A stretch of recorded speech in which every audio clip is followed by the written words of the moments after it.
Ladies and gentlemen, we're back again. No camera guy today. He's off doing Fortnite. Maybe he should have got his brother out here. He hasn't spent too much time out here lately, but we switched it up. I'd rather be doing Fortnite too than sitting in this hot, sweaty shop. I know it's gonna suck today, but with the dust and the noise, and they're gonna have to wear the head protection. It's just it's not good. And plus, I got the fan going and things like that. But yeah, so where are we today? Back looking at this table again, eh, Hannah?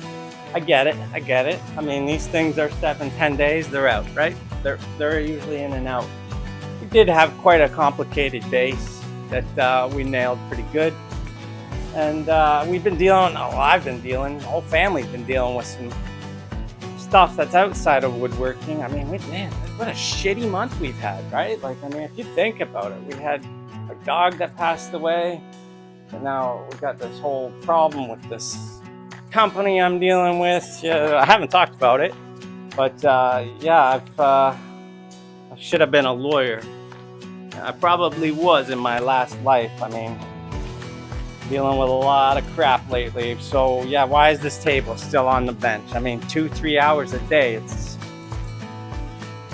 covered. I mean, it's covered with legal handwritten documents, everything that I'm trying to deal with, preparing chess move after chess move, trying to get people to see my story.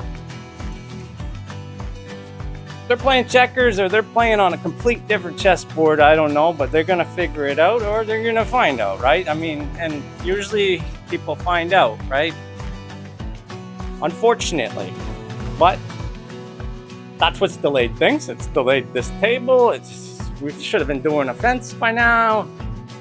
I've got other stuff that I'm trying to do as well for my in-laws, just a lot, right? So what are we doing today, right? That's why you tuned in. What are we doing today? We don't want excuses.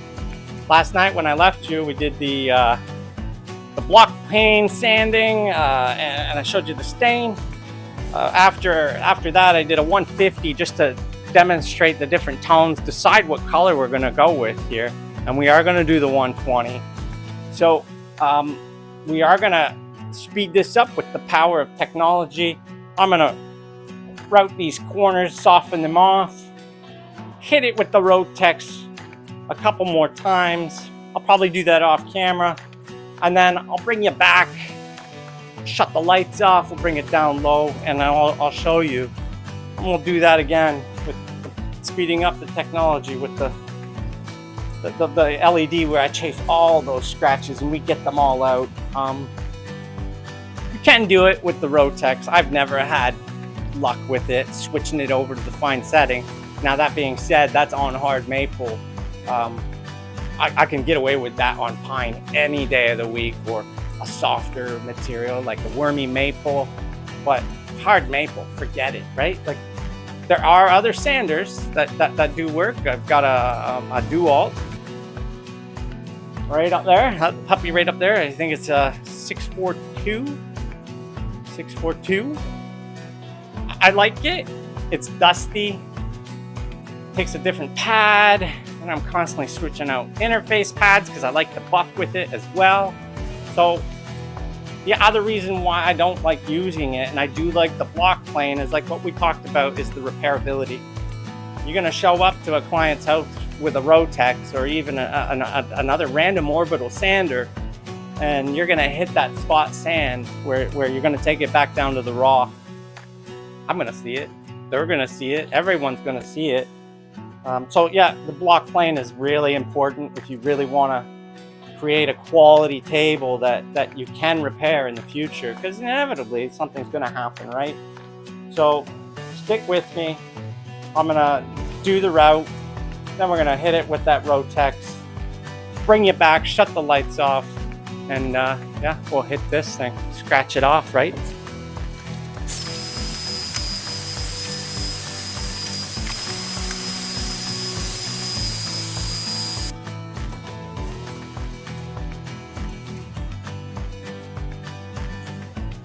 Okay, we got one side of the table done. I like to move to the other side just so I'm not reaching and you drop any sweat on this puppy. You better get it off real quick, because it's gonna, when you put your wax down, it's gonna leave a mark. It doesn't even have to be wax. It could be any stain. It's gonna show. It's terrible. Don't do that. The middle I thought was gonna be bad, but it actually wasn't that bad. Maybe because I'm just cognizant of how I do it now, and I know where it's gonna have a problem. So yeah, I'll finish this up, and then we'll just do a quick glance at it. Then we can move to the water pop.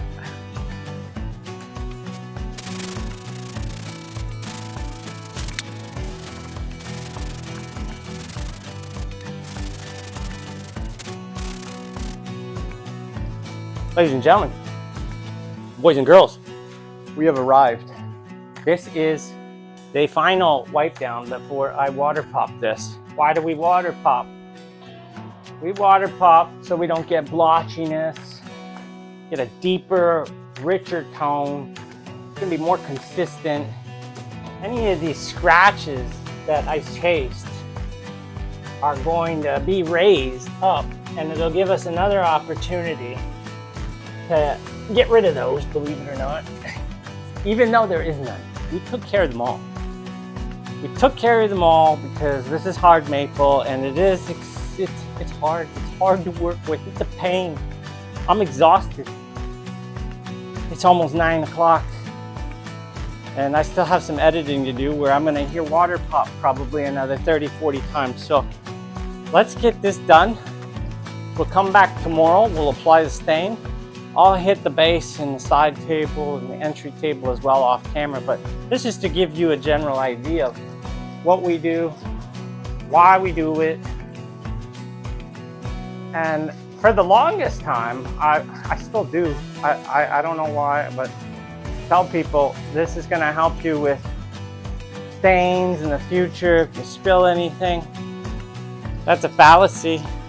It doesn't. That's your hard wax, and that's what's going to stop all that. And with the Rubio monocoat, I'm sure other manufacturers, I think Ligna actually has a 2-part now as well, where I don't believe they did in the past. I used to mix them, and if you ask anybody, they'll tell you don't do that. But I mean, it's all the same stuff. You open that can. You open a Ligna can, a Rubio can, any hard wax, it's all the same stuff. And you do want the hardener, even if it is a hard maple. It is going to give you that extra layer of protection. And we'll mix it up tomorrow. You'll see how it's done. And in terms of this, don't leave pools of water on it. You can see them probably in the reflection there. The goal here is just to spread this out evenly, let the fibers dry naturally. You could hit it with a heat gun if you really wanted to, if you're hard pressed or compressed air, but I mean, you better have a damn good compressor if you're gonna do something like that, because the big box store compressors, and I mean, that's all I got in this wood shop. I don't use a lot of compressed air, there's no need. But the smaller compressors, those little pancakes or the little ones, they're, as you get to the bottom, sure, off the bat, you're gonna get clean air, but as you get to the bottom of those, you're just spraying moisture back on your table. A professional compressor is gonna have an inline filter. It's gonna take care of all of that for you. So you're not spraying water back onto it. Best thing to do, just let it dry. Let it dry, and you can do your stain. Like I said, I'm gonna hit this tomorrow. I mean, I'm not even gonna bother with it tonight in terms of time. But there's other ways that you can do it. Phone is dying, the battery. I got kids crashing out inside. I have editing to do, and I'm done. Done for the day. It's been a long day. It's been a real long day.